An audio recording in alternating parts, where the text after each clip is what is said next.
Perfect.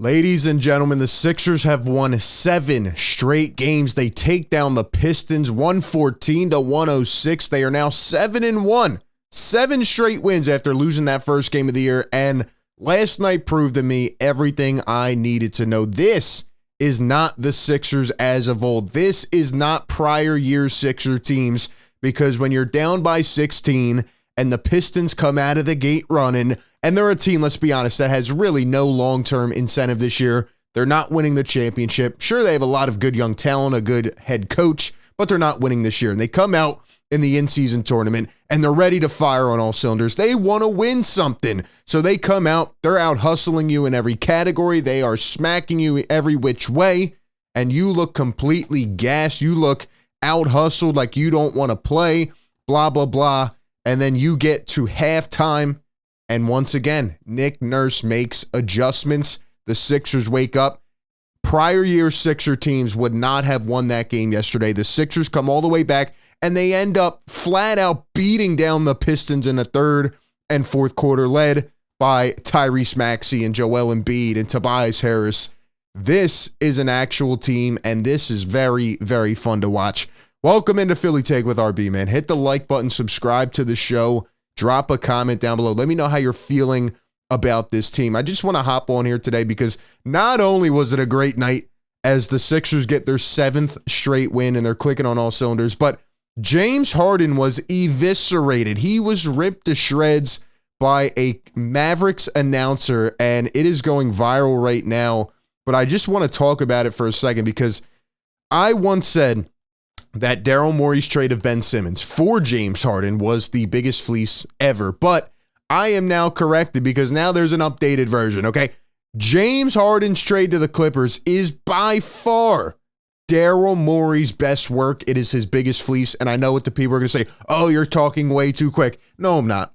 No, I'm not. Because I told you when it happened that the Clippers were not going to work as constructed, okay? I said maybe you could look at it from a win-win standpoint that the Clippers are finally getting playmaking, but what do you know? They're not even using James Harden on the ball that much. Russell Westbrook is the point guard. You have 4 different guys in that lineup that need the ball in their hands with Russ and Harden, Kawhi, PG. You gave up all your bench depth. You gave up other pieces that could help you out. Now they have no bench. They have PJ Tucker coming off their bench.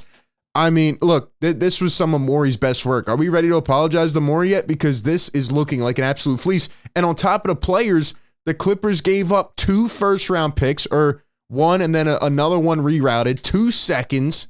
Okay, the Sixers got everything they needed and more in this trade. They were already good because they got that toxicity away, but here they are. And this guy right here, I'm not going to play the clip. It's 2 minutes long. If you have not checked this clip out, I highly recommend you do so. This guy ripped James Harden to shreds. He actually summed up his entire career in 2 minutes. Now, I'm not going to be one of those people that sit here and act like Harden did nothing for the Sixers and that they didn't have good opportunities. No, I'm not that way. I really enjoyed Harden here. I wanted him to be an all-star, but James Harden made a fatal flaw, and he should not have left Philadelphia. I told you all summer long, I sat up here, made videos, and said James's best opportunity to get that next contract is not in LA. It's not anywhere else. It's right here in Philadelphia. And he wanted to go. He wanted to leave. And now you're seeing what happens. This guy literally summed it up perfect. He said, essentially, James, instead of calling everybody else the bad roommate, you are the bad roommate.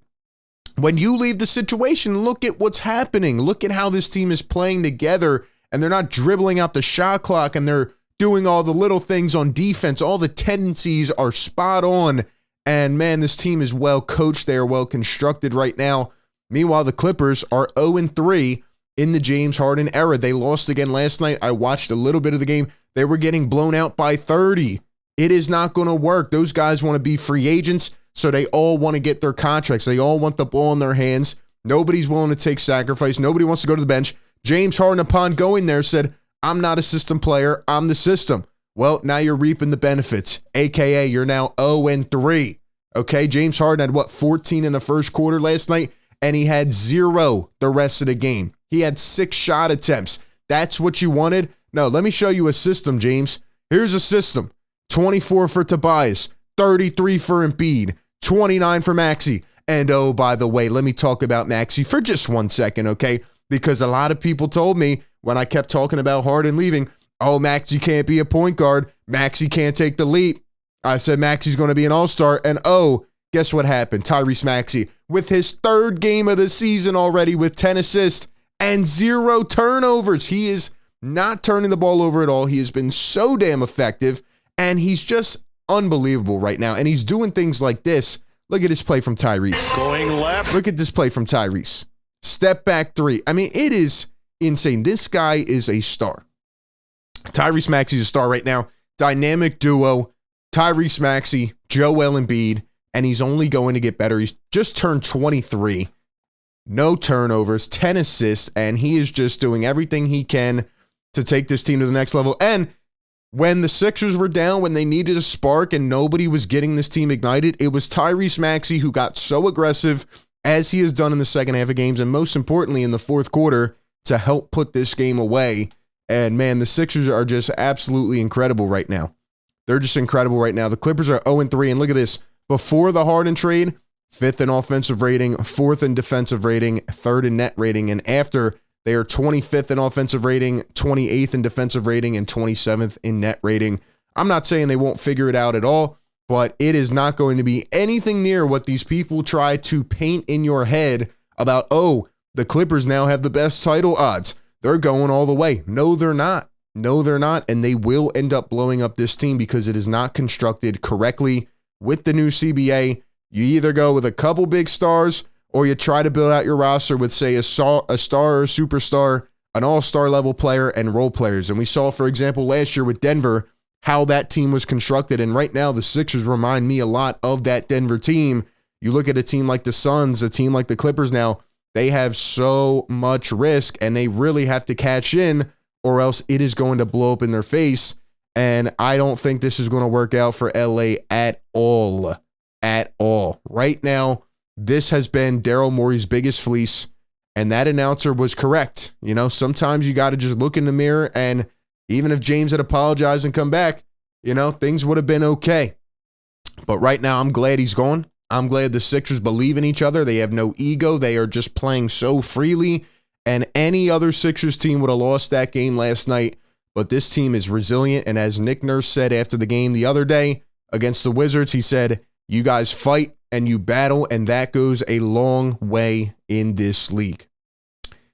Joel Embiid is also dominating, by the way. He's in MVP form. Usually takes him a couple weeks. Nope, took him one game this year. Nick Nurse probably had him running hella suicides at practice. Joel Embiid over his last 7 games, 33, 16, and 2, 27, 10, and 4, 48, 11, 6, 26, 11, 1, 28, 13, 7, 35, 15, 6, 34, 9, 8. It's insane, man. Joel Embiid is just on another level, and this team is on another level. And really, right now, I know they're not a finished product yet. I know there's a long way to go, and it's still early in the season, but this is not a fluke, ladies and gentlemen. I am very confident in Nick Nurse and his abilities to coach this team.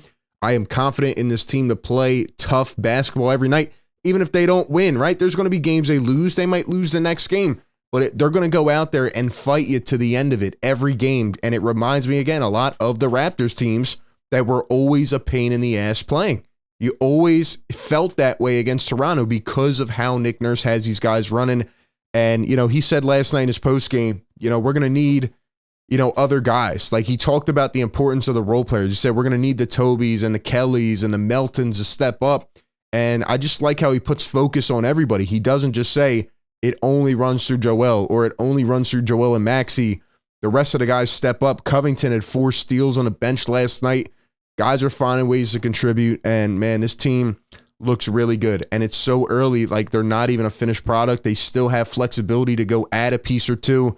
And honestly, I'm starting to crawl away from the star hunting idea, right? That methodology, I'm starting to crawl away from that and just say, maybe this team just needs 1 or 2 good role players and maybe they're ready to make a push, man. Love the way this team is playing. They've been very inspiring so far.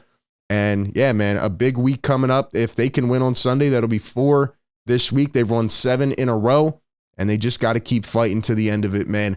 Appreciate everybody for tuning in. Give me your thoughts down below. Hit that like button, subscribe. And with that being said, I will catch you all on the next one. Peace.